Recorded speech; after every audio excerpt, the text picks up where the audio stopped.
Welcome and good morning dear students.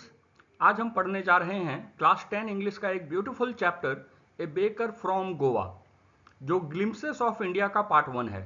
यह कहानी एक सिंपल गोवन बेकर की है जिसका रोल उनके विलेज की डेली लाइफ में बहुत इंपॉर्टेंट होता है। In this PPT, in this video, we will cover some of the very important topics, starting from author's introduction, followed by chapter summary, मतलब कि हिंदी में सारांश. After that, we will go through some of the important character sketch and we will also cover key theme और central theme of the story. उसके बाद हम लोग chapter को एक झलक में देखेंगे कि चैप्टर क्या कहना चाहता है. And after that, we will go through multiple choice question, short answer question and long answer questions. Let's start with author's introduction. ये चैप्टर लिखा गया है लूसियो रॉड्रिगेज के द्वारा, जो एक फेमस कोंकणी एसेसिस्ट थे. उन्होंने गोवा और मुंबई के कॉलेजेस में इंग्लिश लिटरेचर भी पढ़ाया. उनकी राइटिंग स्टाइल में एक सॉफ्ट ह्यूमर और गोवन कल्चर की रिच डिटेल्स होती है. इस स्टोरी के थ्रू वो हमें अपने बचपन की यादों में ले जाते हैं, जहां एक बेकर हर दिन सुबह उनके घर आता था. अब चलते हैं हम लोग चैप्टर की समरी की ओर. If you talk about the summary, तो ये चैप्टर एक नॉस्टैल्जिक जर्नी है, जहां ऑथर एक ऐसे बेकर को याद करता है जो हर सुबह फ्रेश ब्रेड लेकर आता था. गोवन लाइफ में उसके बहुत बड़ा रोल होता है, चाहे वो वेडिंग्स हो, पार्टीज हो या कोई भी पर्व त्योहार हो. बेकर हर जगह होता था. बच्चे उसे ब्रेड बैंगल्स के लिए एक्साइटेड होते थे और एडल्ट्स के लिए वो एक रिस्पेक्टेड फिगर होता था. यह कहानी गोवा पर पोर्तुगीज इन्फ्लुएंस और उनके प्रभाव को दिखाती है, जिन्होंने ब्रेड बेकिंग इंडस्ट्री को इंट्रोड्यूस किया था, और इसकी झलक आज के समय में भी वहां के कल्चर में, वहां के रिचुअल्स में दिखाई पड़ती है. चलिए अब हम लोग चलते हैं कैरेक्टर स्केच की ओर. सबसे पहला जिसका जो सबसे इंपॉर्टेंट कैरेक्टर फिगर है वो खुद बेकर है या फिर पैडर है. बेकर को ही वहां पर सम्मानित लैंग्वेज में पैडर भी कहा जाता है और यह इस कहानी का एक सेंट्रल फिगर है. बेकर यानी पैडर इस कहानी का मेन कैरेक्टर है. हर घर में जाता था, सबका दोस्त था, फ्रेंडली, पंक्चुअल और चेयरफुल होता था. हर सुबह बंबू स्टिक की आवाज से उसकी एंट्री होती थी. उसका ट्रेडिशनल आउटफिट, जिसे कबाई कहा जाता है, उसकी आइडेंटिटी बन गया था. फाइनेंशियली भी वो काफी स्टेबल था और सोसाइटी में उसकी बहुत इज्जत होती थी. हमारा जो अगला कैरेक्टर स्केच है वो खुद नैरेटर का है, और यहाँ पर नैरेटर मतलब कि आपके ऑथर, और ऑथर का नाम था Lucio Rodriguez. If you talk about the personality traits of the narrator, तो वो नॉस्टैल्जिक होता था, ऑब्जर्वेंट होता था, प्लेफुल और क्यूरियस होता था, और साथ ही साथ इमोशनली अटैच्ड होता था. और यहाँ पर आपको समझना है कि नैरेटर यहाँ पर ऑथर खुद हैं, और वो अपने बचपन के दिनों को याद कर रहे हैं. वो काफी ऑब्जर्वेंट थे, बेकर की आवाज, कपड़ों और उसकी आदतों को डिटेल में याद रखते हैं. बच्चों की तरह वो भी ईगरली ब्रेड बैंगल्स का वेट करते थे. उनकी यादों में गोवन ट्रेडिशन के प्रति एक इमोशनल कनेक्शन दिखाई गई है, जो कि इसके लास्ट में एक सेंटेंस के फॉर्म में भी लिखा गया है. Those eaters of loaves might have vanished but the makers are still there. अगला हमारा जो मेन इंपॉर्टेंट कैरेक्टर है वो है बेकर का फैमिली. अब यहाँ पर जो बेकर की फैमिली होती थी वो बेकर के काम में, उनके प्रोफेशन में सपोर्ट करती थी, बैकबोन की तरह काम आती थी. बेकर की फैमिली भी इस प्रोफेशन में इन्वॉल्व थी. बेकिंग उनका फैमिली ट्रेडिशन था. फाइनेंशियली वो लोग स्टेबल थे, उनके बच्चे हेल्दी दिखते थे और ट्रेडिशनल हाफ पैंट्स पहनते थे, जो उनकी आइडेंटिटी बन चुकी थी. उनकी लाइफ और वर्क में एक प्राइड क्लियरली दिखाया देता है, और साथ ही साथ आपको ध्यान देना है कि उन्हें अपना काम करने में भी गर्व की अनुभूति होती थी. तो ये हमारे 3 इंपॉर्टेंट कैरेक्टर स्केच थे इस चैप्टर के. Now let's move towards the key themes और the central theme of the story. The very first key theme is tradition and culture. Tradition जो होता है वो हमारी सांस्कृतिक विरासत होती है, और कल्चर जो होता है वो भी हमारी संस्कृति को दिखाती है. अब आपको समझना है कि चैप्टर का मेन थीम है ट्रेडिशन और कल्चर. गोवा में ब्रेड बेकिंग सिर्फ एक जॉब नहीं था, बल्कि कल्चर का हिस्सा थी. वेडिंग्स हो या फेस्टिवल, बिना ब्रेड के कोई इवेंट कंप्लीट नहीं होता था. बेकर का बैम्बू स्टूक की झंग झंग आवाज हर सुबह लोगों को उठा देती थी. हैं दूसरे इंपॉर्टेंट थीम की तरफ, वो है इसका पोर्तुगीज इन्फ्लुएंस। इन्फ्लुएंस मतलब होता है प्रभाव। तो यहाँ पर आपको समझना है कि पोर्तुगीज रूलर्स ने गोवा में ब्रेड मेकिंग को इंट्रोड्यूस किया था।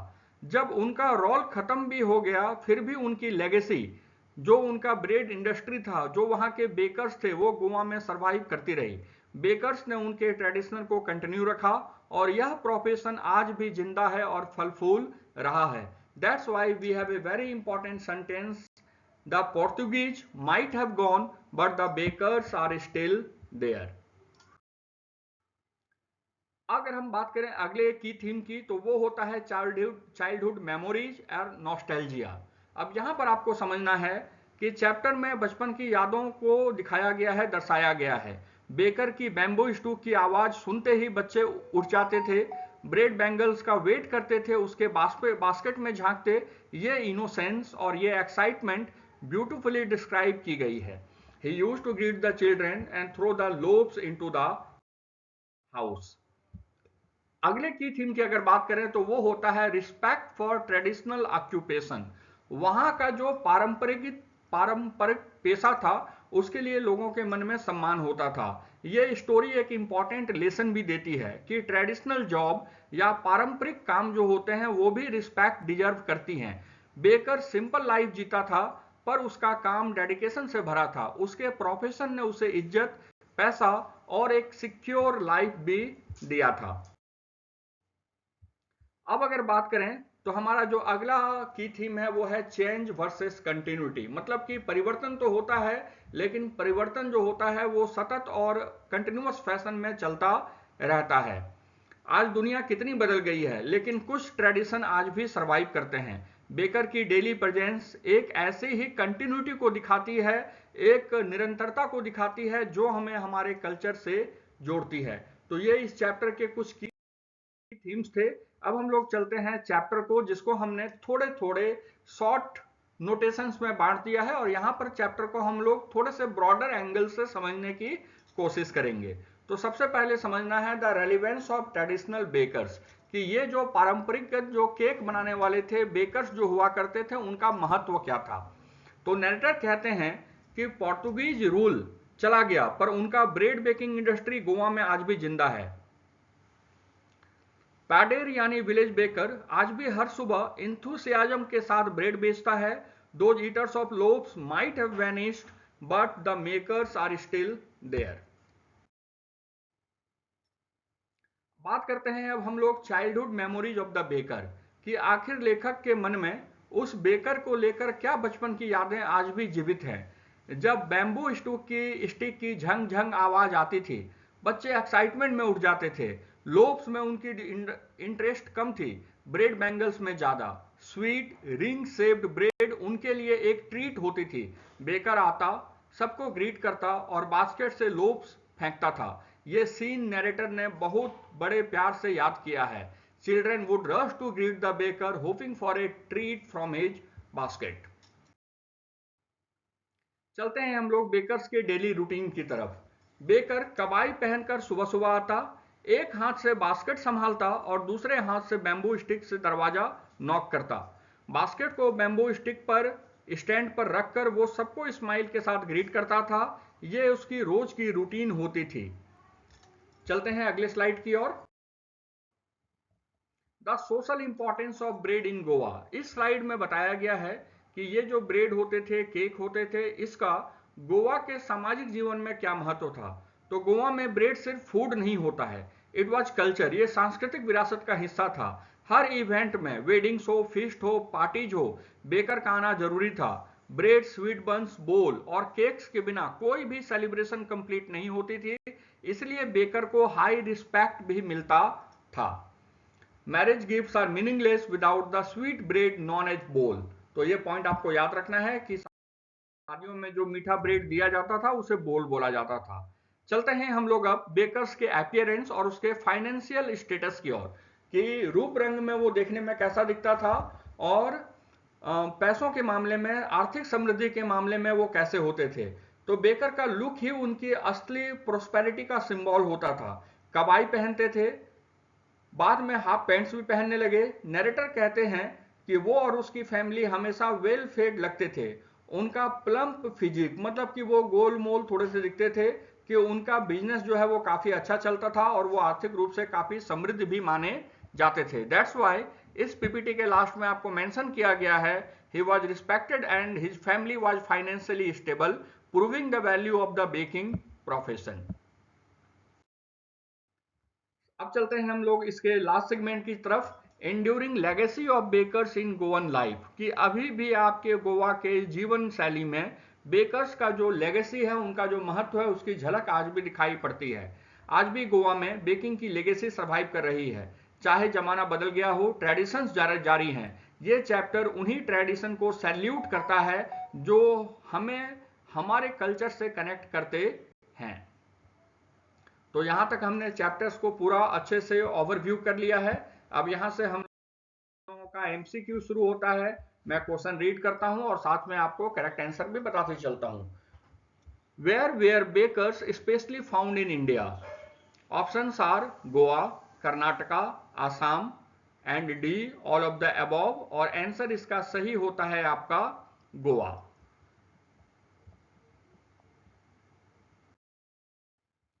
Who ruled over Goa?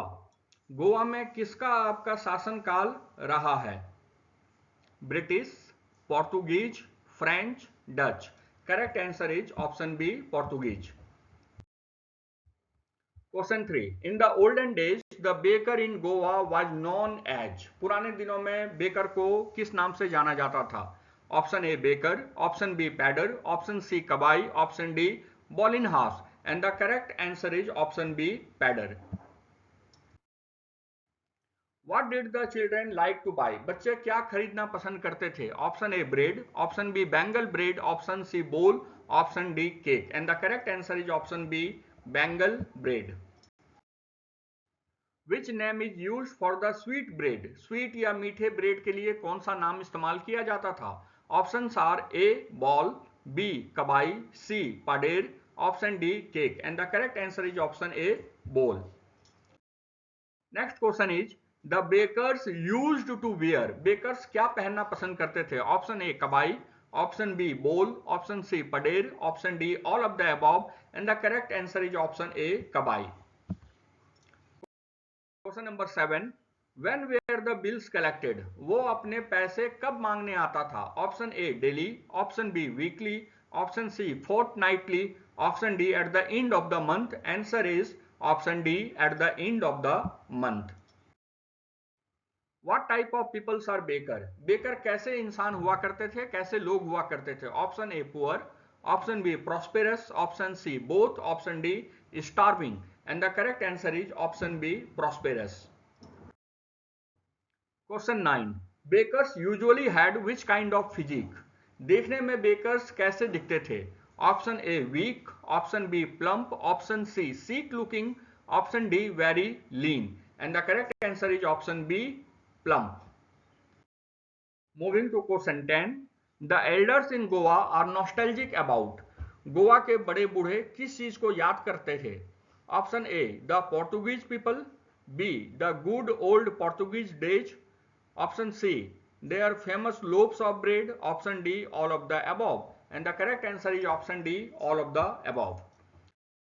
Question 11, the baker used to come daily, option A only once, option B twice, option C thrice, option D 4 times, and the correct answer is option B, twice.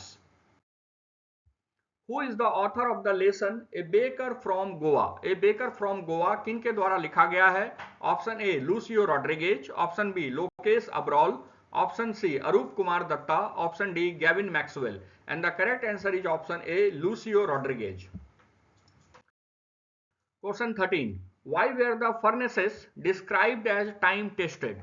And the options are A, they were thoroughly tested before use, option B, they had proved the test of time and worked well, option C, they were tested by modern experts, option D, they were resistant to misuse, and correct answer is option B, they had proved the test of time and worked well. Next MCQ is, pick the idiom that measures reminiscing nostalgically. Option A, train of thought. Option B, commit some something to memory. Option C, a trip down memory lane. Option D, none of the above. And the correct answer is option C, a trip down memory lane. From hereafter, short answer question starts. I will just read the question for your convenience, and you can note down the answer by pausing the video. First question is, what were the elders in Goa nostalgic about? Answer is here. Answer is written. Question T2. Why was the baker's visit considered essential every day? Question 3.